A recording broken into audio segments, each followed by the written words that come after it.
Hello again and welcome back everybody to another edition of the Rural Report. I am your Rural 2IC and I just want to say a quick thank you for all the new people. We've been getting a lot of new subscribers, so YouTube has taken its strangle off the channel for a little while as it seems. So if you're new here, welcome. Thank you for dropping by and spending a little bit of time. If you're not new here, hey, sit down, hang out for a little while. Let's go over a little bit in this one.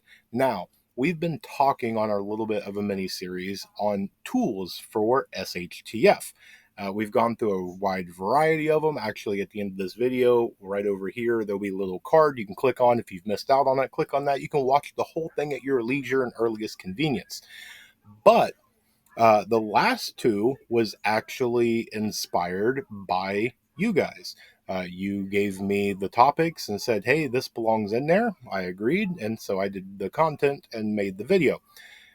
I was wondering how many it is going to take before somebody brought this one up. And this one is going to be defensive tools for SHTF.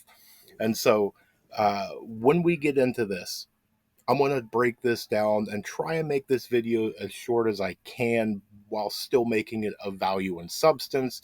Depending on the feedback, we may take each of these four and break them down in their own separate video. So that way we can, really dive deep into it. All right. So you're going rural. What four are we talking about here, bud? Well, here we go. Four. One is going to be projectile. Two is going to be sharp or pointy. Three is going to be miscellaneous, basically anything you can pick up with your hands. And four, well, we just talked about it, your hands. Now, I get it. You're going to be like, rural, your hands are not tools. They don't belong in the list. Stick with me. We'll get into that in just a moment. So, first, without further ado, let's go ahead and talk about number one, which is projectile. And yes, right straight to the front of the line, we're talking about firearms. If you've watched me for any amount of time, you know that I'm a Second Amendment advocate. We have Pew Pew Review. We have a whole mini series. We go over, we talk about it, all that fun stuff. For this, when it comes to defensive, okay, you're going to want, my opinion, okay, is going to be some sort of secondary slash primary, and you're going to want it as some sort of pistol or handgun. You're going to want something that you can carry with you at all times to make it concealable or to open carry, but you're going to want it to where you can do things. You can garden, you can, just do whatever chores, do something with the animals, take a walk, scavenge, whatever you're doing, that should always be with you at all times. Now, your second one, again, in my opinion, should be a rifle. That'll be your dual purpose. You can do some hunting with it, but it'll be your main defensive weapon when posed. Okay, that's a longer reach, more powerful, things like that. Now, depending on your financial abilities and things like that, yes, you can start at adding in 22 long rifle. You can get handguns and rifles in different calibers. You can add in shotguns, carbine. You can do all that fun stuff, okay? But when we're also talking about projectiles, we cannot forget about our bow people. So yeah, you got bow and arrow, you got crossbow, compound bow, all the different things like that. Again, there's pros and cons whether you're going to do something with black powder, whether you're going to do something with a string, okay? They're both projectile defensive weapons. Now, you can use them for offensive purposes too, but in this one, we're talking about defensive, okay? And they will both work well. You're going to have to figure out what's going to work best for you, what's going to work best for your finances and things like that. You're going to have to take and train with them and make sure that you are comfortable. You know how to use them, repair them, maintain them, how to do all the things like that. Now, when we're also talking about projectile, we're also talking about being able to basically leave the body. And so I'm going to even add in things like slingshots. And so that is a very cheap method. It definitely can be lethal in the right hands. But then again, when we're talking about defense, it doesn't always have to be lethal. Sometimes the best defense is just making sure that you look powerful or that you portray power of, hey, don't mess with me. That's that whole, what's the phrase everybody's saying right now? The FAFO. Yeah, okay. Sometimes that's your best defensive weapon. And if you have the tools, that kind of shouts that out. So That's a couple of them. Yes, there's more projectile things we can go over. Again, trying to keep this a little bit short. Next, we're going to move into sharp and pointy. Now, yes, that's going to come straight into knives. And again, if you've watched me for any length of time, you know I'm a knife guy. Love my blades. Even though, for whatever reason, it's controversial every time I make a blade video, but it's okay. Okay, I got broad shoulders. I can take it. Now, when it comes to blades, yes, I will agree with some of the haters. You will get what you pay for. Okay. If you have the financial means to buy you a nice end knife to where it is $75, $150, and that's what you want, by all means, get it. If you don't, if it takes you 2, 3 months in order to save up $30 and that's what you can afford, you can find a decent blade for 25, 35 bucks. Okay. They're out there. Trust me. I'm planning on making a video soon of a couple of blades that I picked up for $30 or less. And we're going to put them through some tests and I'm going to show you how well they hold up and things like that. Getting back on topic, uh, besides blades, which real quick, let me go back. You need a blade to carry with you, okay, at all times. In times of peace that we're in now, making this video, a nice folder, a nice pocket knife is something that you probably want to get in the habit of having with you at all times. You want a knife on you. Now, once you get into SHTF, you're probably going to want to switch over to a fixed blade. Much stronger, much sturdier. Uh, Again, that's my opinion, so take it for what it is. But those right there, you should probably want to have a folder and a fixed at a minimum. Okay, try and shoot for that. Now, again, if finances are good, we can work on a ton of different ones. We can work on different styles. We can work on different steels. There's all sorts of different knives that do different tasks and everything like that. But when we're talking about just minimal things that you may want to consider, I would go for those too.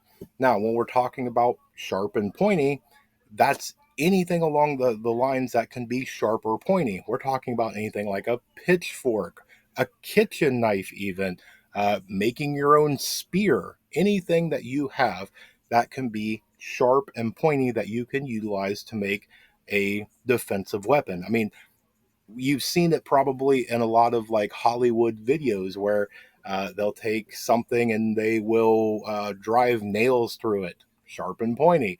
They'll take a lawnmower blade apart and attach it to something, sharp and pointy. Okay. Sharp and pointy gives you a level up from just somebody that's standing there with nothing or whatever, that's not sharp and pointy. There's different tiers and different levels. And so it kind of gets you in that whole thing. We've all heard it before. Never bring a knife to a gunfight. Well, it goes down a tier. Don't bring fists to a sharp and pointy fight, right? So just ideas of things that you can do. Now, let's drop down into the next one, which is miscellaneous. Okay, now we're talking about dag on near anything. Now, yes, you're going to see people, it's going to go after crowbars, baseball bats, all your typical things. Okay, keep in mind that when we're talking about defense, you can use pretty much anything, whether that is a fistful of sand or dirt, small rocks.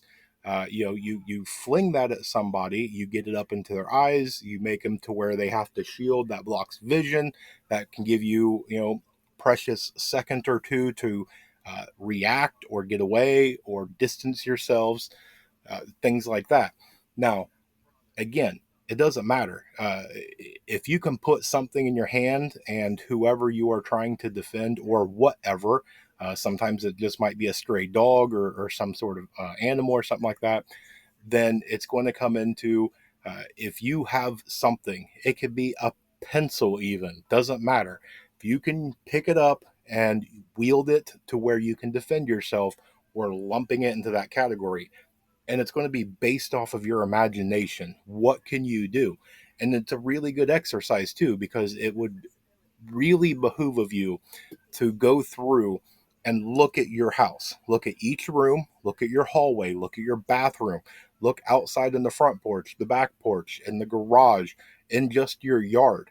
Do you have things nearby that if something happened and you absolutely needed to defend yourself, what could you use? Think about that just for a moment. Can you reach over and grab a solar garden light? Okay, that's it's got a stake on the end. They're sharp and pointy. Maybe it's made of metal. It's a blunt object. Is there something around? Is the grill right there that you can snatch something off the side of the grill? Is there anything in your yard, anything in your porch, anything that you can use anywhere? If there's not, maybe you can find something that you can be creative with that you can use as decor. It looks decorative, it's not out of place, but that if something goes down, if I go 2 feet to my left, there's an object that I can pick up and use. Now, let's go into the last one, and this one I'm sure I'll get criticized for, is these. These are tools, okay? And the reason why I want to add these is all the things that we just talked about don't matter without these, okay? These are number one tools. I know you're going to get people that's going to go, no, you have to have firearm, you have to have a bow, you have to have this over that, this thing here. Hey, you don't have this, it's hard to do any of that. Not impossible, but daggone near really, really hard, okay? So when it comes to your hands, it's going to be training is a lot of it. It's going to be being able to not only make a fist, to be able to hold, to defend, to do anything along those lines, but it's also going to come into the training and exercise to make sure that you can do that. Do you have the grip strength? Do you know how to hold on to something appropriately and not injure yourself or do anything along those lines? Uh, there's a lot that goes into it. You have to be able to take care of your hands as much as you possibly can. Uh, and there's a lot of people that without training, maybe they're going to the range for the first time ever, and maybe they get a rail bite. They hold up a little above that dovetail, comes back, racks them right here. Usually all of us have done that once or twice, usually never more than twice in a lifetime. Usually that first time you go, learn my lesson there. But the same thing, if you wield a knife or you have a box cutter, you do something, you're going to have a little bit of an accident. But it's going to come down to when it's SHTF, you really got to do everything you can not to have those accidents. So being able to exercise, make sure your hands are healthy, make sure that when you're doing things that you wear proper gloves or other PPE or whatever you can to make sure that when the time comes, whether you got to ball up and make a fist, whether you've got to reach out and grab and hold something, whether you got to have a steady hand to be able to pull that trigger, you've got to make sure your hands are working and functional. Okay. uh, there's a bunch out there that go after feet. You got to take out care of your feet, and I fully agree. Your feet are very important. These are extremely important when it comes to defense for a variety of reasons. That is why I wanted to include them in this list. So, again, I'm trying to keep this short. We will see how everybody comes on the feedback with this. If you like it and you want me to break it out, let me know it down in the comment section below. We'll make a whole video. We'll go through. We'll do a lot more items. We'll really get in and get down to everything and explain it all maybe a little bit better. Maybe we'll only do one or two. Maybe we'll do all four. You guys let me know.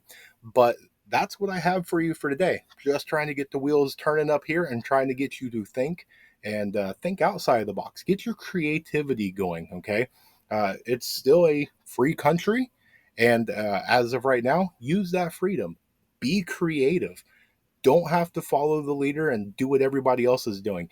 You don't have to sit here and get the one where you're watching some YouTube video or some guy on TikTok or Instagram where he goes, you have to buy this exact name brand, okay? No. Figure out what's going to work for you. Make sure it fits your lifestyle, your needs. That is what's going to work for you. You can take advice, but that advice has to work for you. Okay. So, with that, that's what I've got for you guys today. So, thank you so much for spending a little bit of your time with me. I appreciate it. And I hope to be able to bring you a lot more videos on stuff like this. So let me know how I did in the comment section down below. I hope you guys have an amazing and a blessed day. Stay tuned because there's definitely more information to come. And with that, I'll say please remember to remain united because we're all prepping in this together.